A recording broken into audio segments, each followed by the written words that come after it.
Good evening, everyone.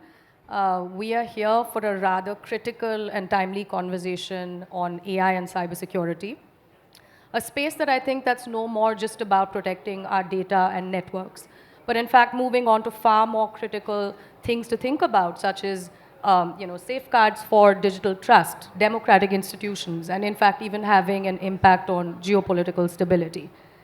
AI has fundamentally and is in fact reshaping the cybersecurity landscape.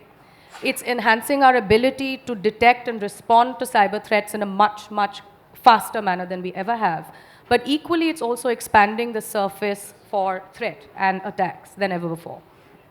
And I think some of these new emerging threats that we're seeing are threats that we're only just beginning to understand, right? From deepfake-driven misinformation, autonomous malware, and AI-generated phishing attacks that are almost indistinguishable from human-crafted forms. So what we're going to do in this session is to break it down into 4 themes.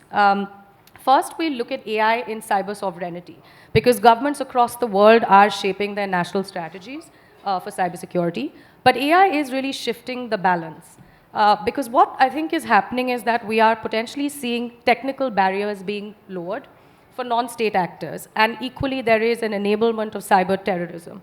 So how do national interests, especially around data localization, cloud sovereignty, and critical infrastructure, impact our ability to collaborate globally?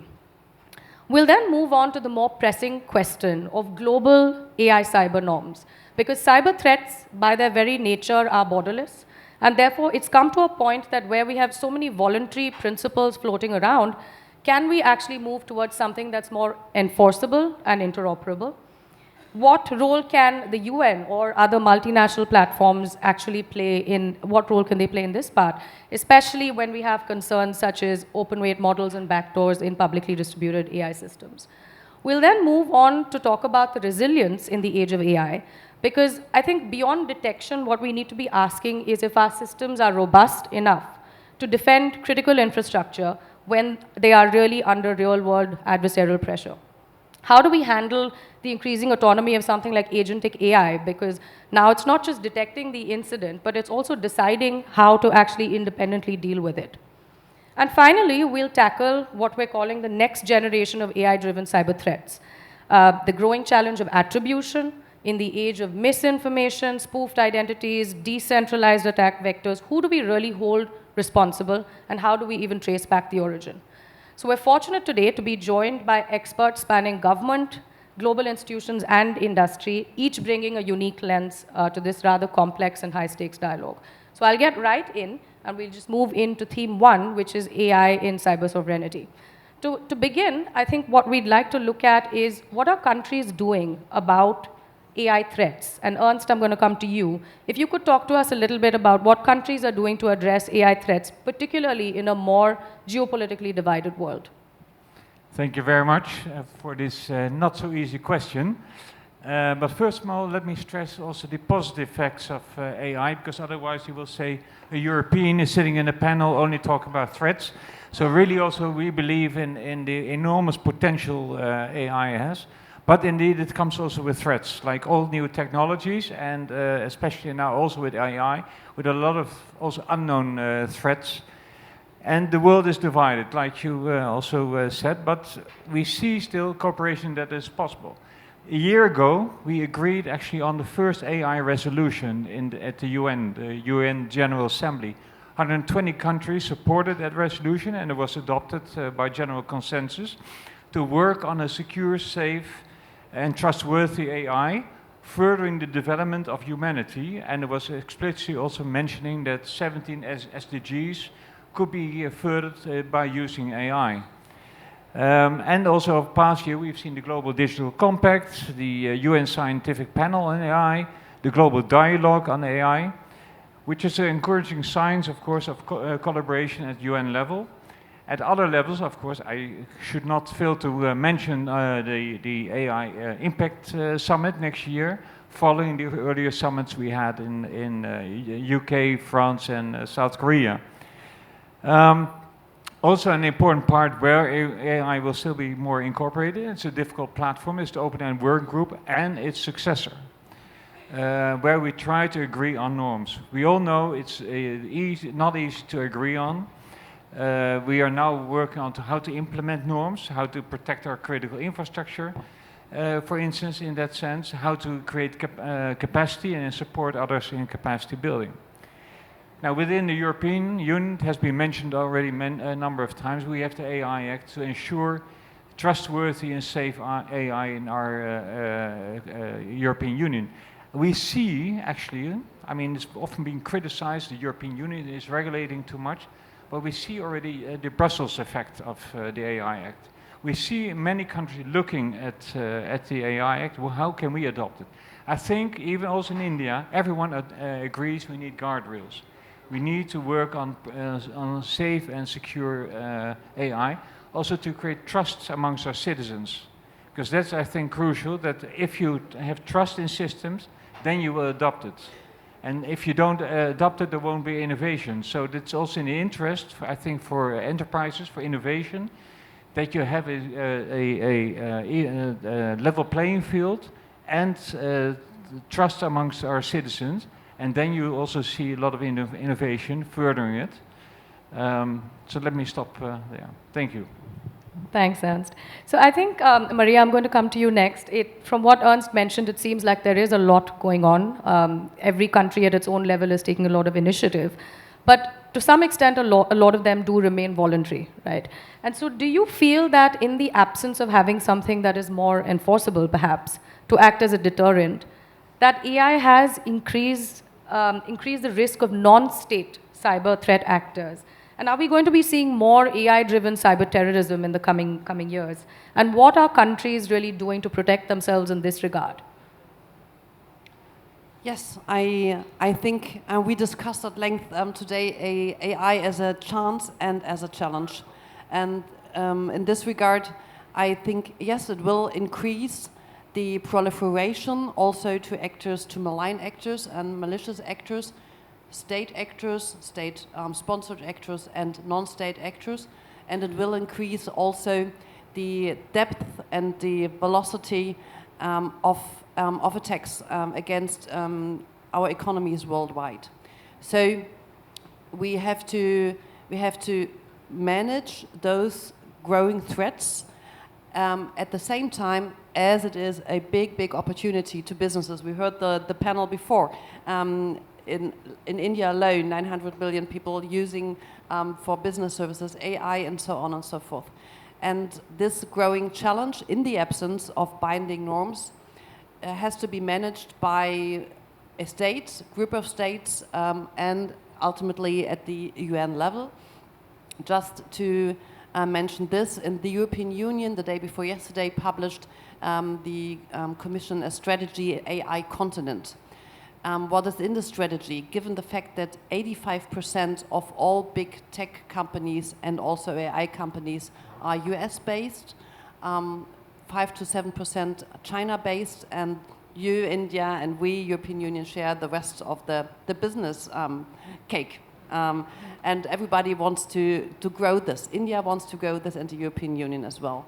I think the European Union will put some money on the table to enhance the foundation of small, medium enterprises, keep businesses running by focusing on special sectors and niches that might grow into bigger chunks of the cake. One niche, for example, is the industry of making other companies AI secure. So we will put an emphasis, and I think medium enterprises, on that very sector to help others be more secure, and to focus on R&D-driven AI applications. And it's the hunt for the best heads and minds and the brains and the money, and the European Union strategy as such that makes use of the soft power of the Brussels effect of the European Union, already mentioned by Ernst, which we see in particular after the much and from many sides criticized EU AI Act. Thanks, Maria. So, General Nair, if I can come to you, how do you think that we're really doing as far as global cooperation is concerned? I think both Ernst and Maria alluded to several initiatives. They could be multi-country, they could be bilateral, but clearly there is definitely some work happening in this space. But do you think that AI is leading us to a more fragmented or a cooperative global cyber regime? And I'm interested to understand your thoughts on how nations are able to balance out interests such as critical infrastructure, cloud sovereignty, data localization, and other sort of protectionist themes, and how that influences AI policies at a global level. Thank you, Jyotsna. It's wonderful actually, and I listened to the previous session, and what I realized that many of the threats of the AI, what we foresee, been well addressed in the previous session. So I'll focus my thoughts only on cybersecurity aspects which have an impact. Now, I think you heard Abhishek mentioning about it being a domain opportunities. Now, look at a country like India where we have a very large digital infrastructure. Today, in fact, for the people who are not familiar with the digital public infrastructure which we have, just for a ballpark figure, let me just tell you that our national payment corporation, we have a unified payment interface. It carried out a transaction of about $9 billion US per day. That's the kind of transactions which take place on a single day in our UPA platform. And there are about 600 plus million transactions which take place. So this is the kind of ecosystem which actually we have, and this is through one single platform. Now, this is peculiar to India. Now, every country today has similar large public infrastructure. Now, we have this data of our citizens which are stored within our country. There are data localization rules which are there. So every country would adopt a different policy or a different regulatory framework for looking at how its own interests of its citizens, its sovereignty is protected.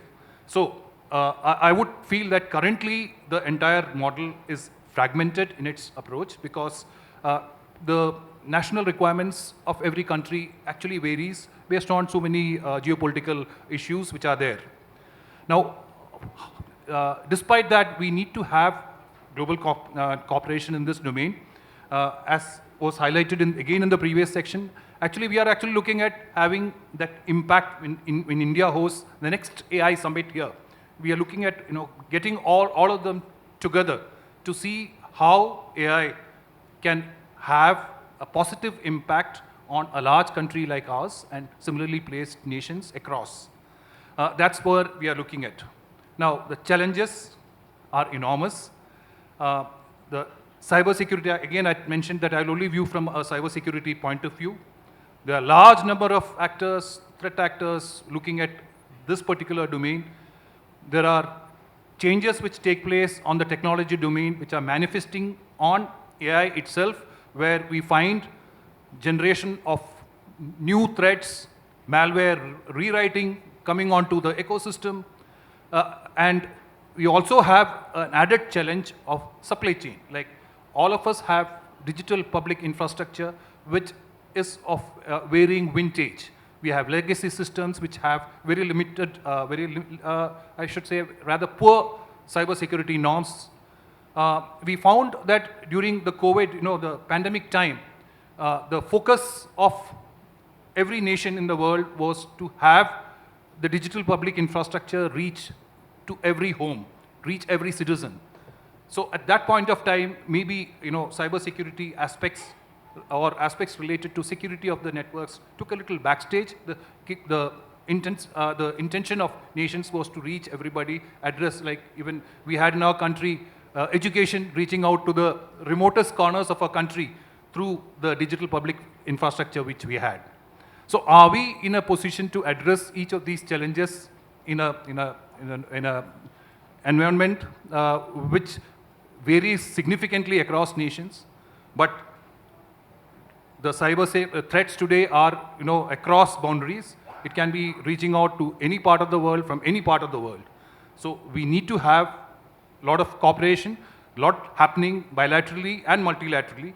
The AI summit itself is one such example. I think it's time that we all sit together, look at the positive impacts of how the technology can influence this particular domain of artificial intelligence, have the guardrails, which again was discussed adequately in the previous session.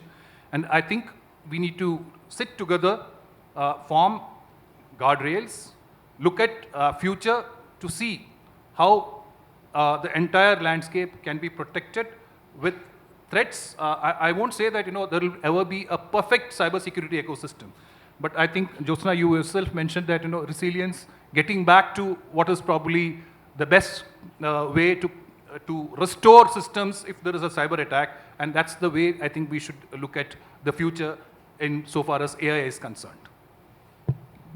Thank you, General Nayan. I think two really interesting, contradictory but accurate themes come out from what you said. One is that every state goes about this prioritizing their agenda and what are their primary considerations.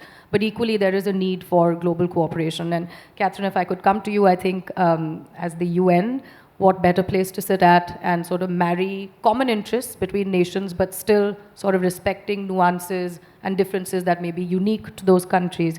So if I could ask you to just take us through some of the main substantive considerations of states, when we're looking at the normative framework of responsible state behavior in the use of ICTs, could you just take us through what those considerations have been? And I would also like to understand how states have actually linked AI as well as cyber technologies under UN practices. So if you could just talk about that a little bit. Yes, thank you. Thank you very much for the very meaty question with lots of important parts. And very happy to talk about international cooperation and be on the panel bringing that perspective.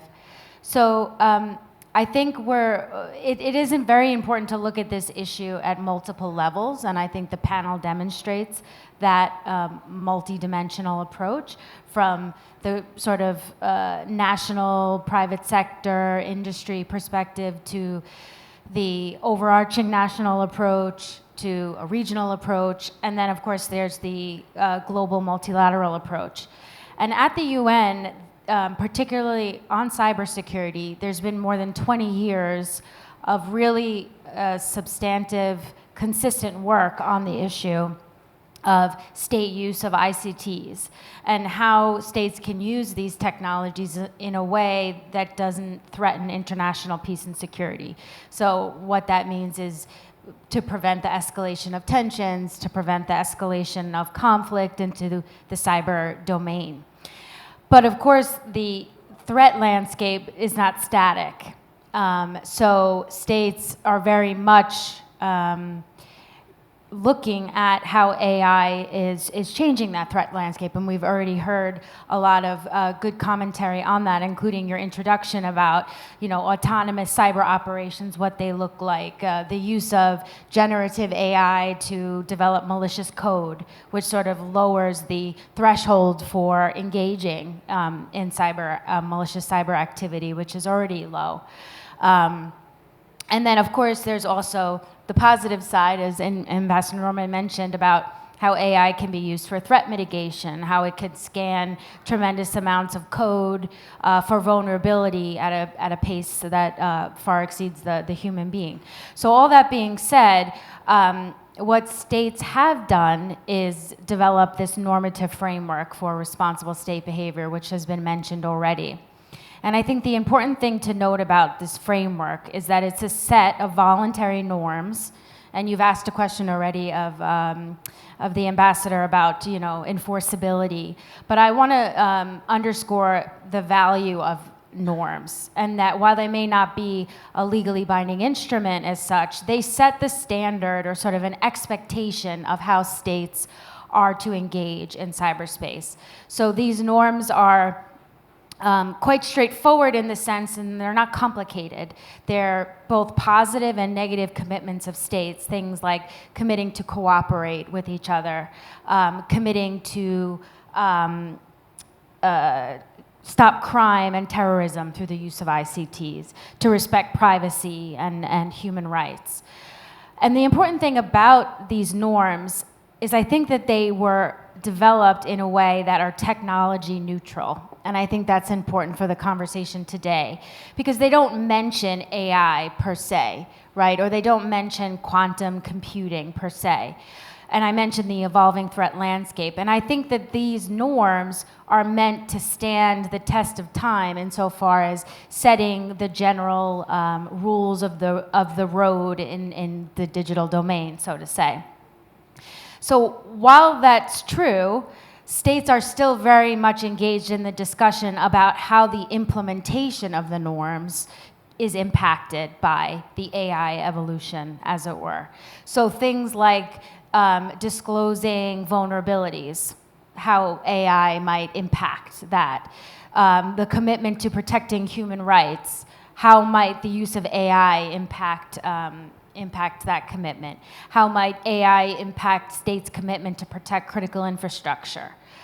So I think in the implementation of the norms, we need to think about how AI is impacting these things. And so in addition to thinking about implementation of the norms, states are also, I think, trying to come to some common understandings about how AI is impacting not only their approach to implementing the norms, but the overall threat landscape, which may indeed lead to consideration of an additional norm, should the threat rise to a certain level of concern. So I think while the framework is there, and while they might be quite basic commitments, when you can bring together 193 states that, as you say, are all pursuing these technologies in their own national ecosystem for the benefit of their citizens, if they can come together and list 11 actions that they can take or not take,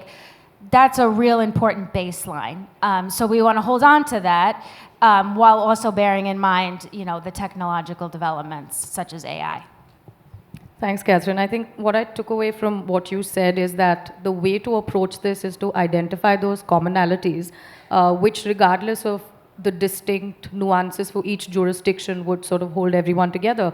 And it's in fact a very interesting trend in terms of technology policy and regulation as well, because world over, we are seeing common principles that are, of course, manifesting in different forms, but particularly for AI. And I know lots of people may have things to say about the EU AI Act, but regardless, if you were to break it down, it still does come down to certain common principles that you will see most nations adopt. So, Heli, on that note, I'm going to come to you, because I think it's apparent that, like I mentioned, there are common principles that would apply to all of us. Yet there is a divergence at a country level.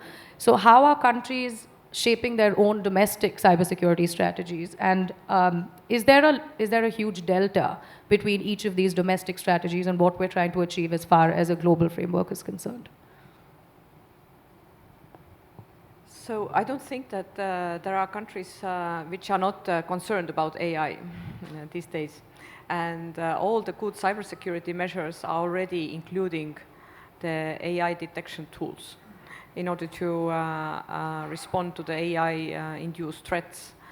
And whether it's ransomware or state-sponsored cyber attacks, there is always the question of who is there first, and we have to use the AI tools also in order to detect the AI-induced threats. So that's a bit like whack-a-mole, what we are doing already for a couple of years. So when it comes to actual cybersecurity and AI linkage, there is one more aspect what needs to be discussed, which is the cybersecurity of AI itself. In the military, we know that there is the term data poisoning. So your AI is as good as your data, and if the data is inadequate or data integrity is somehow disrupted, then AI is bringing you the false decisions or false data, or you are doing your work on modified AI. So I think there are many aspects and angles where cybersecurity and AI are meeting, and how we are going to deal with that at the national or multinational level. I think we are in very early stage right now, and probably the only option would be to come together eventually to form some sort of normative framework on the use of AI. And we have had the cyber discussions. We have seen the cyber discussions now for more than 15 years. Sometimes they have been successful, sometimes not so successful. And as I have witnessed the groups of governmental experts, success stories and failures since 2009, also sitting in one of the GGs in 2018 to 2021 in United Nations. So I think that we cannot start discussing the AI norms with all 193 countries. So we should start with smaller group, 10, 15 countries. So that would be my kind of retired diplomat think tanker advice for this group. Thank you. Thanks, Ellie. Sachin, I'm going to come to you, to close this theme. I think that what we've heard so far is what a perspective of the government or different nations to look at this and see how we can address it globally. But, and this is not to sort of take away from the good of that approach, but do you think that is just good on paper and just theoretical? Or do you actually think that everything that we've been talking about will be able to address the threats that AI brings to cybersecurity? And what I'm interested in understanding is, there was always a tech moat that existed around cyber attack capabilities, but it seems like AI is actually taking that away. And so in which case, how do you use AI to power security? And I'd be grateful if you can just also talk about it in the context of agentic AI, and if that sort of exacerbates threats as well as opportunities. Yeah, thanks, Jyotsna. This is something we deeply think about. Will AI help the attacker or the defender?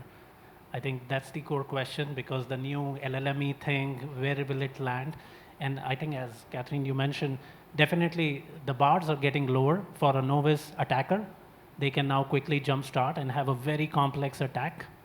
However, when we look at deeply, we identify three big things that these LLM brings. So they bring the capability to analyze large set of data and find insight. They are really good in predicting, and then they're really good in summarization. So we look at these three capabilities and then look at the job that security and privacy engineers do. So we look at, they need to analyze large set of alerts and then sift through them to find false positives, remove them to find an incident. They use the first capability of AI. Then we use AI to predict the next scenarios that can be generated. We use AI to summarize what are the set of attacks that have happened, and then based on that, identify trends. So what I'm getting at is a security engineer, when they get off the bed, they go to office, the set of things that they do can all be automated. Majority of them can be automated. And if we are careful, then we can create very precise workflows for low risk, high volume things. And then we can connect these workflows, and I'm getting to agentic AI. So if a goal is given to detect, let's say, exfiltration of a model, then this AI can 24/7 look into the logs and constantly check for anomalous behavior and also disrupt any kind of exfiltration, as an example. So I think our belief is we are going to give defenders a lot of advantage with this AI. And I think Mr. Singh in the previous panel was saying the productivity of 1.4 billion population will improve. I think we also believe that AI is going to take away the entire drudgery, the human toil that a security engineer face. I think majority of the work is actually connecting dots, doing noise removal, and all that can be offloaded to AI. What remains is the complex task, which humans will do, and we can reorient our workforce towards that. And therefore, we will tilt the balance in the favor of defender, and that's what we are trying to do. I'll just wrap, you asked about how we are using AI. In the Indian context, we have been using AI, and the two examples I will give is, one is in GPay. We have been applying global insights with a local focus. We are training our AI models on local set of threat actors, and we know they get activated during festivals when they do a lot of scam, e-commerce scam, and we have preempted to the tune of 13,000 crore rupees of financial fraud. We have generated 10 million plus, I think 40 million plus warning messages when you folks transact on GPay. The second example is on the Google Protect.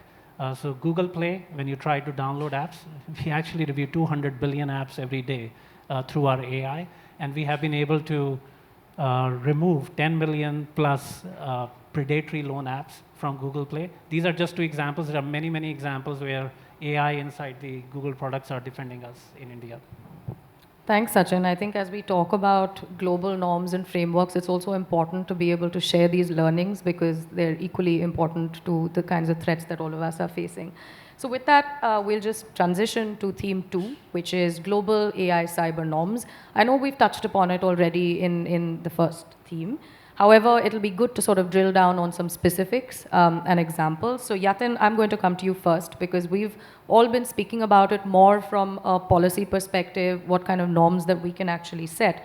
But do you think that there is a way for multinational organizations to play a role in putting together this sort of a global framework, right? Cyber norms, as we call it.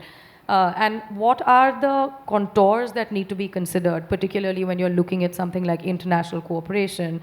And do you think, coming from a multinational organization yourself, that there is an emerging consensus on how we address AI safety as well as cybersecurity? Or are we just talking past each other?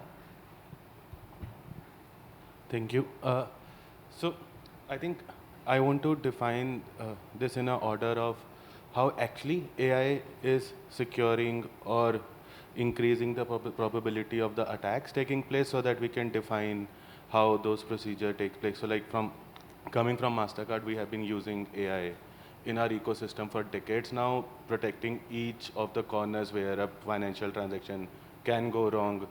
And being a financial company, you are like the easiest target because you directly make money out of it. So I think from a technology perspective, what works, how efficient it works, and how quickly we can utilize it and have an implementation there with least time to execute it is where corporations like MasterCard or any tech corporation which is using AI to protect their ecosystem altogether can work together with like governments and policy teams because they know the policy the best way.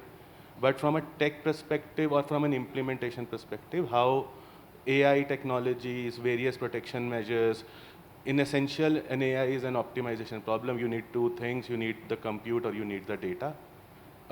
And how do you solve a problem? So like if the policy defines how and what are the problems of concentration, a lot of organizations have gone through that process decade long figuring out, okay, this method is the most efficient method or this is not the most efficient method, where there could be a collaborations with various summits and various discussions where some of those solutions can be created. So I think it's like a work in progress.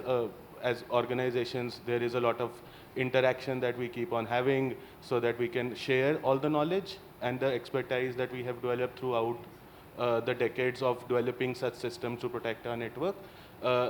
And because internally we want to build a trust network, and that is like, I think the theme of each policy intervention is to build out trust in whichever framework that they are looking into so that everyone can play in a secure environment. So from that angle, if there's a collaboration on technologies, how does it multiply and become an exponential factor of protection, given the AI is maturing so fast, is something I think organizations can work towards with the policy teams, governments, and all other organizations.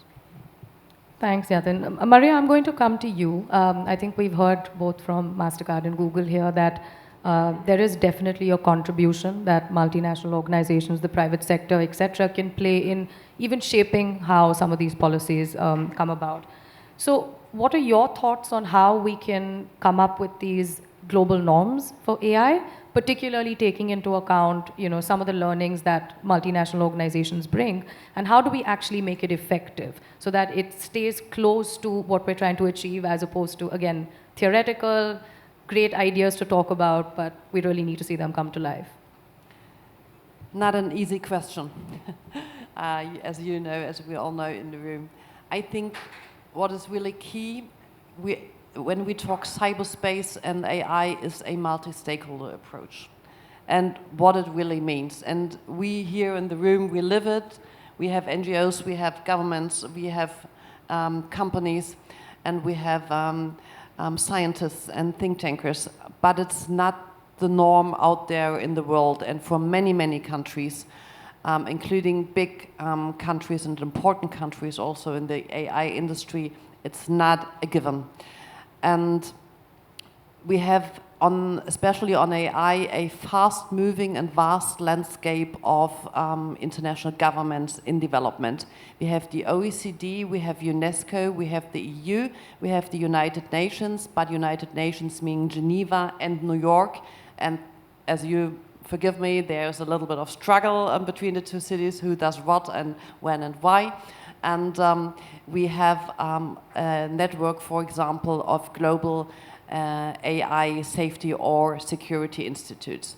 And we have the industry talking to each other and sitting together and talking about standards and regulation, not regulation, but yeah, things they could adhere to.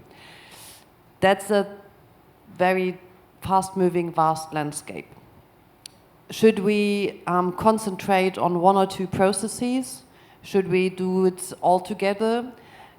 A country like Germany or India probably can be at all those places in the world and take part in the discussion. But many countries can't. And for that, the implementation of the Global Digital Compact, for example, is an important tool, I think, because there are about 100 countries in this world who are not present in the OECD, in G7, G20, or UNESCO, or you name it. So for them, they are currently not discussing AI and AI norms and implementation around the globe. And the GDC implementation, which the scientific panel and the dialogue on AI will be a space in the room where we can do this together with 100 countries. And there again, on the other hand, the multi-stakeholder approach is not an easy task, because we know that, for example, countries, some countries from the global south, but we have Russia, we have other countries opposing this approach. It will not be a given to do this in the multi-stakeholder way. Having said that, it won't be, or put it the other way, do we need binding norms? You can ask, would it be possible in this geopolitical landscape to have binding norms? My answer would be no. Would it be an answer like, unfortunately, not? I don't even know. Probably non-binding political norms and guidance is the best we could get on the one hand. On the other hand, it makes it even easier for countries to not adhere to, but even easier to implement those norms in their respective political frameworks and domestic environment. Thanks, Maria. I realize that we're actually running out of time quite a bit, so I'm going to maybe, Catherine, if you could just give us your thoughts on how, again, states could further develop and harmonize these sort of international norms. And then we'll move on, and I'm going to club the other two themes just so that everybody gets a word in. Thank you. Yeah, and I will try to be very, very brief, because Ambassador Maria already mentioned many of the excellent points. But just to say, I mean, I think when we think about AI norms, and Heli mentioned some reflections on this too, in terms of, would we need a set of norms specific to AI? I think we have to take a step back and think about what kinds of norms we mean, because AI, some will refer to it as a dual-use technology, meaning civilian and military, but I like to say multi-purpose, because I think there's even, to encapture all of the applications. So then how do you set norms for the use of this technology? You have to put it in context. Are we talking about in the military application domain? Are we talking about for development? So I think just some clarity in terms of that. And then also, I think it is important to note that while we're not talking specifically yet about AI norms as such, we are having very robust discussions on AI governance that were already mentioned, and the message from Undersecretary General Gill from the United Nations, he spoke about this as well, that through the Global Digital Compact, which was agreed by heads of state last September, it is the first consensus multilateral agreement that AI must be governed for the benefit of humanity. That we need to leverage it for all countries. And components of that include, as was mentioned, a scientific panel to sort of look at the technological developments of this technology, and also a global dialogue platform for states to discuss AI, the opportunities and risks emanating from this technology. So I think in a lot of ways, I would say the discussion is a bit premature for, do we need AI-specific norms on responsible use of AI, in the military context or even in the civilian aspect. But what we need now is to talk about and provide the space for these governance discussions, which are happening now at the UN. Thanks, Catherine. I think what is equally important as far as policy discussions being foundational to this is also to talk about whether we're actually building technical resilience and capabilities.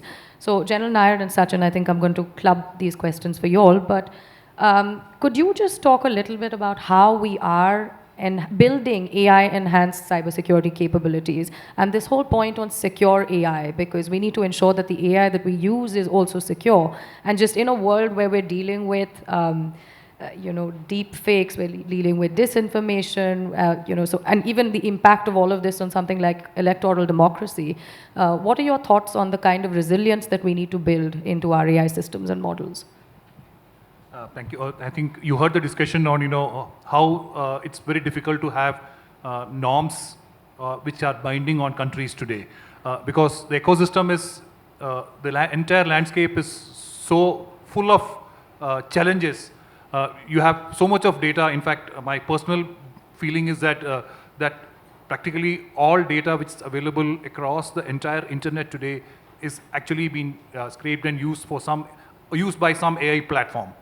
But there are large number of machine-to-machine data which probably our AI tools are still not being able to capture. So are we in a position to use that data for looking at anomalies, patterns, etc., etc.? I think Sachin mentioned this, that there are capabilities which will showcase if there are any changes, variations which take place in the data flow or in the flow of machine-to-machine information, etc. Now, can you capture this and identify any variations which are there, can be used for finding out anything which has a harmful impact on the data patterns? So I am a firm believer that technology today permits you to use all these AI tools in a secure manner. Yes, as the human mind is the challenge of the human fertile mind, using such technology for harmful means will always outweigh the ones which we are actually looking at contributing to the societal needs.